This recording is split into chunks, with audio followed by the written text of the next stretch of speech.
Hi, it's Lucy here, and today I'm going to be creating Christmas cards using designer papers and background dies. I have a few tips and tricks in this video. The cards turn out gorgeous and I'm excited to start creating. So first I have a piece of pretty Christmas paper and I'll look for where the dies will best be placed on it. And most of these background dies can be turned around. They don't have to be up the correct way except for the heart. I'm looking for the placement of the flowers, etc. on the paper to choose the die configurations that best suit. And I'll die cut them out using my larger electronic die cutting machine, as I can fit more on the plates than my manual 6-inch machine. I'll reverse them back through so they go through twice, and this ensures they cut well considering there's a lot of cutting on these dies. I'll pop the other dies through too, and I'll try to keep all the bits in order by carefully popping them down onto scrap paper. And this pokey tool is back in stock, by the way, at Uniquely Creative, which is also where the papers are from. And now I'm going to die cut them all using white glitter paper.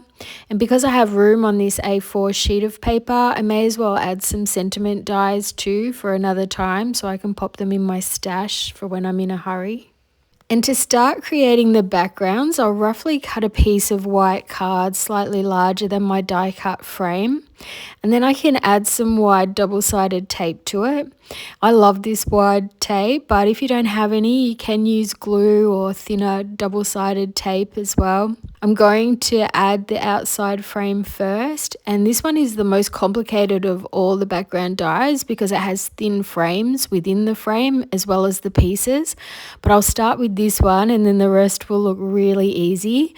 And also I have a hack where you don't need to do any of this, and we'll see if we can tell the difference with the cards. I'll add all the white inner frames and then I can add the designer paper pieces. And all the background dies I'm using today are from InLoveArts, and I have a special 25% off discount code for my viewers. I'll pop all the information and product links in the description box below. I'll cut around the frame now it's finished, and I'm going to create square cards today instead of rectangles, and these are 13.5 centimeters square. Okay, I've done the exact same way again, cutting a piece of white card slightly larger than the frame, then added the white double-sided tape, and now I'll add the frame. I'm creating all the backgrounds first, and then I'll create all the cards in succession. I show here how they look with just the white card as a background, but I don't add any of them straight onto the card, but you definitely could. This next background die is super easy too, and I love this design. InLoveArts have their own designers and I use their background dies often. If you're not a fan of popping the bits in, the hack is coming shortly. I personally love adding the pieces. It's kind of like a jigsaw puzzle but with a purpose, so I find it really enjoyable, but I know it's not everyone's cup of tea. I think as long as you try to keep most of the pieces in order though, they are really easy to do. I'll also do the heart, and I'm a huge fan of hexagons, so if you don't have a hexagon die or punch, this could be useful for die cutting the hexagons in the middle and creating cards with them too. I think I've done a video on hexagon cards in the past, but maybe it's time for an updated one soon. This shape was more difficult to cut out than the squares, so be warned with that. Okay, so here's the hack. This is the original background I created, and this time I'm going to use the same die, but instead of die cutting the designer paper, I'm going to leave it whole and I'm going to glue the frame straight onto the paper. And here's a look at the two side by side. What do you think? I think they both look gorgeous. Here's my original example, as I created one of them by puzzle piecing all the bits into the gold frame, and then afterwards I thought I'd try just adding the frame straight to the exact same paper, and I can't tell the difference. In fact, the one I puzzle pieced isn't as perfect as the one I didn't, as I popped one piece in not quite perfectly. Can you tell which one's which? So that was another gorgeous background die from InLoveArts too. I can't wait to use that for Valentine's Day cards. Okay, so I'll create my last background, and I used this one before, and this time I'll do it using the hack. That way there's no fussing around with the inner frames, and we'll see how much difference that makes. I'm inspired by the circles on the frame and the paper, so I'll match them up. Most of the paper circle will be covered up in the end, but it has the more subtle larger circles on the paper, so it suits perfectly. So let's take a look at these two side by side. There's a difference, but I think it looks gorgeous both ways too. What do you think? Which way would you create these backgrounds? Okay, on to creating the first card, and it's so easy. I've die cut a piece of striped paper the same size as my card front. I'll pop it straight onto the card, and then I'll add the framed background piece on the right hand side. You can center it if you prefer it that way. And I have this old sentiment in my stash where I heat embossed the words and die cut them out. And I didn't do a great job of embossing on the letter W, but you'll see in the end photos how I hide the error. And I've used foam tape and glue to add to the sentiment so that they pop up on the card. And it's a pretty easy card, and yet I think it's really pretty, and it's something a little bit different for Christmas, isn't it? But it still feels Christmassy, does it? I think so. I'll cover the card with pretty background paper again for this next card. And then I'll add a red square that's slightly larger than my framed square. I'm also going to add the heart frame on top of this card, and then I can add some lovely embellishments. And unlike me, I'm going to keep the white borders on most of the items because they work well with the white frames. Usually I would cut the white borders off, and I'll play around with all of the items until I'm happy with the placement. Then I'll start gluing them or using foam tape depending on whether they're the top layer or the bottom layer.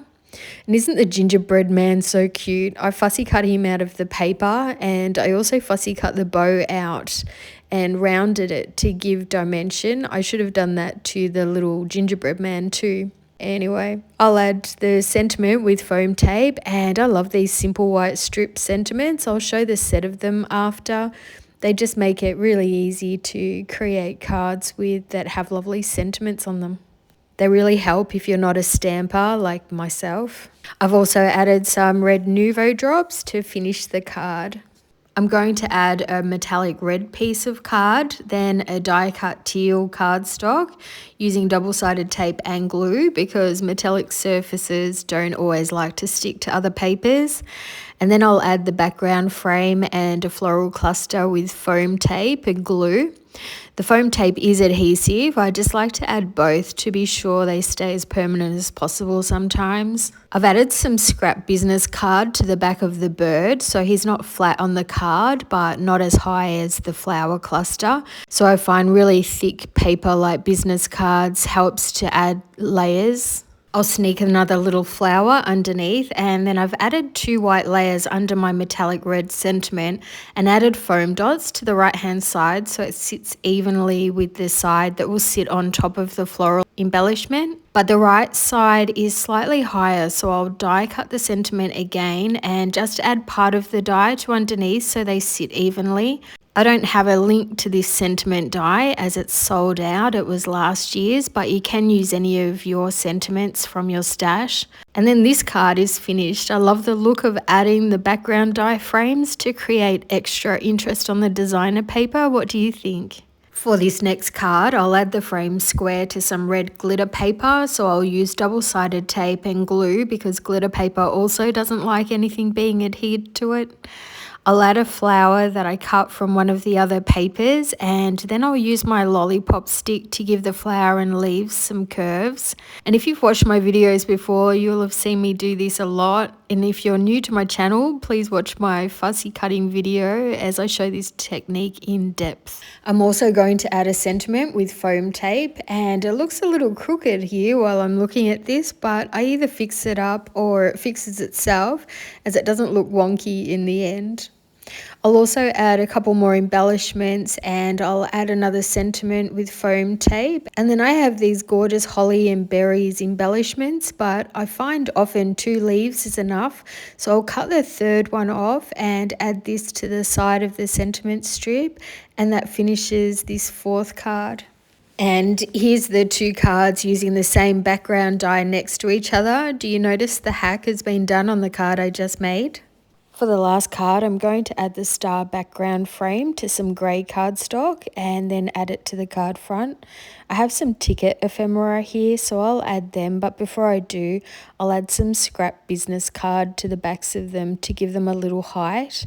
I die cut 2 gold glitter stars as well, and I'll add them over the top of the paper.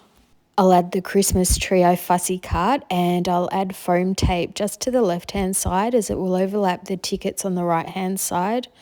And when I fussy cut the tree, I accidentally separated the tree's star from the tree, and you can't have a Christmas tree without a star, so I'll just add it separately and no one will notice.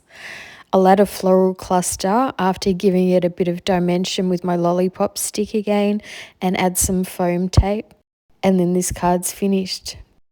And this is the paper pack I created with today. And here's a look at the cards and dies again. I hope these cards have given you some ideas. Please give the video a thumbs up if you've enjoyed it. The background dies are all from InLoveArts, and they sell for these ones for $9 and €9, or 14 Australian and Canadian dollars and £7. But that's not including using my special 25% off discount code, which applies to your whole order, not just these dies. And I think the heart die would be cheaper than that. So use the code Lucy25 at checkout, and I'll have all these details listed and linked in the description box below, so you don't need to remember all this information. But thank you so much for watching. I love to hear if you have a favorite card or what you enjoyed about this video. It's been wonderful hearing that a lot of you have felt your card making has improved since watching my videos. That inspires me to continue so much. And this is the A4 sheet of sentiment strips I used too. I want to say a big welcome and thank you to Cassandra S for using the super thanks button, subscribing and leaving me lovely comments. And thank you to everyone that supports me and my channel in any way. Sharing my videos with your friends or liking the video helps a lot. And if you're in the mood for more inspiration, please click on this video thumbnail, as I've chosen one that shows more card making with background dies. So happy crafting and bye for now.